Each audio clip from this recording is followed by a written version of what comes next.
At this very moment, things are taking place. They are somehow serious enough for the informations and documents that I kept for you be revealed to you now. In a word, a manipulative operation unparalleled to this day on a planetary scale is being implemented and will be the final subject of my talk. As regards our era, everything in reality started just before World War II. Hitler had broken certain taboos, such as taking recourse to occultism and secret societies. The Ahnenerbe, a Nazi organization assigned with, among other things, archaeological and anthropological research, found this during an expedition to Afghanistan. This flying object is called Vimana, or Astra, by the English. Moreover, during exploration of the subsoil by the Russians and Chinese in 1927, traces of a very ancient nuclear explosion were detected. Certain sedimentary layers had been atomically vitrified 50,000 years ago. The very same phenomenon can be observed around today's nuclear test sites. One must understand that Hitler, thanks to these discoveries which he took highly seriously, was going to open a Pandora's box which no government, whether friend or enemy, wished to close afterward. Behind tragic history, which we all know, lies a theory based on the existence of full moons associated with a full geological cycle. According to Ernst Oedinger, founder of the world ice theory, the Earth had undergone 4 semi-global extinctions of life due to the fall of one of these moons. Effectively, as one goes along, the satellite moved closer, gravity changed and triggered some deep mutation of the genetic standard, thereby creating a race of highly intelligent giants measuring approximately between 10 to 13 feet tall. Several tens of thousands of years later, the moon crashed, the impact causing a serious rise in sea levels and a nuclear-like global winter. This race of giants was to disappear due to a terrestrial gravity which had grown too powerful and incapacitating for their unusual size. Hitler was initiated to these doctrines, and contacts with Tibet in particular were frequent. The Nazis sought contact with the survivors of ancient civilizations, holders of ancient technologies like the previously described Vimanas. One of these civilizations spread out over the entire planet more than 600 pyramids made of stone, earth, and even iron. These pyramids are almost all pointed in the same direction, all have the same proportion as number pi, and all situated in magnetotelluric nodes.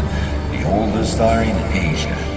2 of them are submerged, one south of Japan at Okinawa, another south of Cuba. These 2 were built about 12,000 years ago.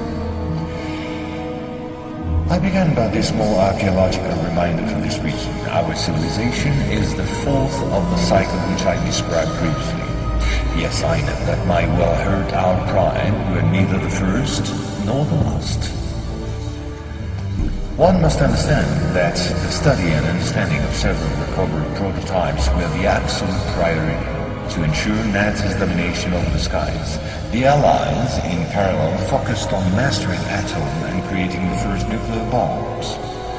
These secret bases were the center of all research supervised by the Nazis. In one of these bases worked Victor Schauberger, father of the Nazi UFOs. Schauberger headed the Real Society in charge of anti-gravitational research. He died in 1958 in Texas, while working under protection of the United States on the improvement of his own flying saucers, which have since become American.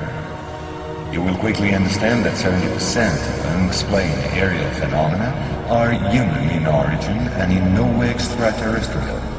Once World War II was over and Nazi technology had been systematically plundered by both Americans and Russians, the first challenge was to carry on and even complete the Nazis' research in great secrecy.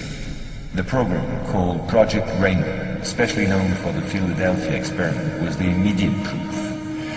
Mathematician von Neumann who collaborated with Albert Einstein and Nikola Tesla on behalf of the Navy, succeeded in accidentally teleporting a Cannon-class destroyer's orbit, the USS Eldridge. These photos, supplied by Morris K. Jessup before his suspicious death, are rare testimonies for this unique experiment.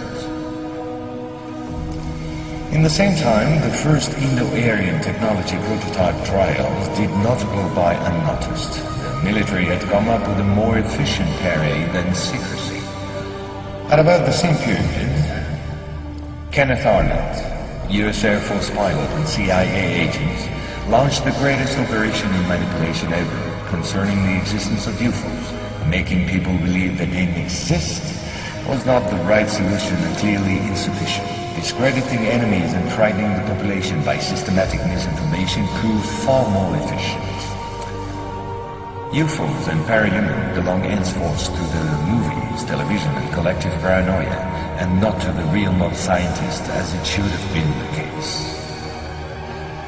In May 1947, the American Secret Services discovered the existence of an ancient terrestrial UFO secretly recovered by the Russians, which had crashed into the Altai Mountains along their border with Mongolia. Tension between the two blocs immediately rose a serious notch.